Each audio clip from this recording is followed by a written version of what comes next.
There's a new study by the World Bank that says the globe may be headed towards a recession next year, along with a string of financial crises in emerging markets. Joining us right now to talk about it is World Bank President David Malpass. And David, it's really good to see you. Very good to see all of you. Let's talk about this global recession. The World Bank says that we could be headed into one. How severe is that recession? What's it look like?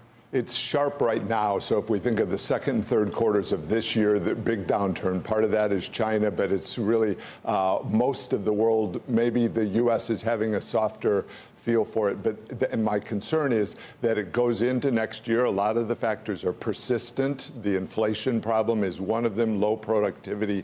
And for developing countries, this is a really harmful environment, especially as you look at their investment prospects out into the future. I think policy changes are really important, course corrections, in order to get more growth, more investment, more production going. That pulls down inflation.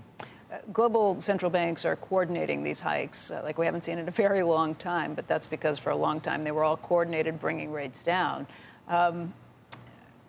What needs to happen? You're somebody who's concerned about inflation. If you don't have banks raising rates, how do you handle that inflation? We've been used to thinking of macro policies, fiscal and monetary, as being to stimulate demand or to slow, they call it tightening. But in many ways, fiscal and monetary policy have huge impact on output, on people's investment choices, on production.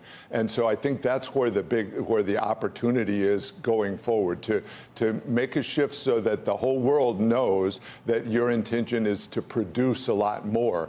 So far, it's all been about restraint. We're going to try to stop the overheating of the economy. But on a global basis, there's not overheating. Lots of people are really already in a deep recession. So you're talking about supply side, supply more rather than try and damp down the economic growth. Yes, and the tools are there. The Fed has a lot of tools, and the fiscal side has a lot of tools to be aimed at producing more. I've made the point that the U.S. is the biggest economy, and so it's the one most able to add. If what you need to add is any measure of output, your biggest economy can do that. China, number two, can do that through policies that actually produce more. But the policies that you've seen in the last year have been diametrically opposed to what you're talking about. The policies are all aimed at restraint on demand. No, I don't mean that. I mean, fiscally, we're not cutting regulations. We're not drilling more. We're not adding to supply. We're raising rates. We're not lowering rates, which allow people to start companies and invest with, in capital is more valuable. We're doing. Yep. Do you see promise in the UK? And the new prime minister there said that's the first thing I'm going to do. I'm not going to raise corporate taxes. I'm going to get rid of a lot of the restraints on fracking and oil and gas. We're not seeing any of that here. And there won't be any till at least November, and maybe not till November of 2024. Energy is a really important part of the problem, including in the UK. So if they can make some changes there, that'll help.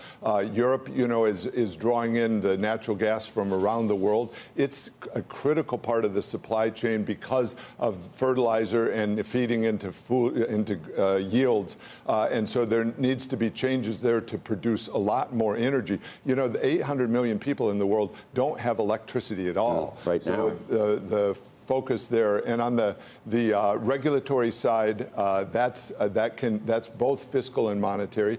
Turning to the Fed and other central banks, they have a lot of tools that can add to supply. They have the regulatory tool, and they're also right now they buy bonds. So think of where all the world's capital went over the last 10 years. It went into bond issuers, and that specifically is not the sector of the global economy that can add production. So there's got to be a change in that and say, look, our future monetary policy is going to be supportive of small business lending.